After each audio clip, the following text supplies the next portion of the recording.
কোরবানির ঈদ যতই ঘনিয়ে আসছে ততই ব্যস্ত সময় পার করছেন খামারিরা। তারা বলছেন, স্থানীয় চাহিদা মিটিয়ে অন্যান্য জেলায় সরবরাহ করা যাবে কোরবানির জন্য প্রস্তুত করা পশু। তবে পার্শ্ববর্তী দেশ থেকে গরু আসা নিয়ে শঙ্কায় তারা। চাঁপাইনবাবগঞ্জ ও কিশোরগঞ্জ জেলা রিপোর্টারের পাঠানো তথ্য ও ছবি নিয়ে ডেস্ক রিপোর্ট। চাঁপাইনবাবগঞ্জে প্রতি বছরের মতো এবারও চাহিদার অতিরিক্ত কোরবানির পশু তৈরি করা হয়েছে। গরু, মহিষ, ছাগল সহ বিভিন্ন প্রজাতির প্রায় ৩ লাখ পশু, যার একটি বড় অংশ যায় জেলার বাইরে। এরই মধ্যে অনেক স্থানীয় হাটে শুরু হয়েছে কেনাবেচা। কোরবানির পশু দেখতে খামারগুলোতে যাচ্ছেন ক্রেতারা।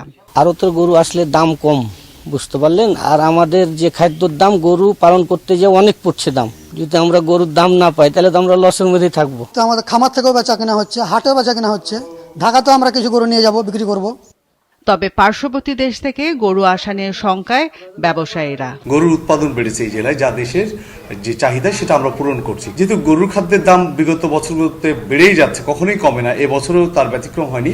তারপর আমরা আশা করছি যে আমরা হয়তো একটু ঘুরে দেখতে পারবো এবছর, এরকমই একটা পর্যায়ে আশা করছি আমরা। পার্শ্ববর্তী দেশ থেকে যাতে কোনো গরু আমাদের বর্ডার এলাকা দিয়ে না ঢোকে, এই জন্য আমাদের প্রাণী সম্পদ দপ্তর কাজ করে যাচ্ছে যে আমরা বর্ডার এলাকা দিয়ে কোনো গরু বন্ধ আছে ঢোকা, এবং আমাদের যে খামারি রয়েছে তারা যাতে তাদের খামারের গরু দিয়ে আমাদের এবার কুরবানির চাহিদা পূরণ করতে পারে, সেজন্য আমরা প্রস্তুত রয়েছি।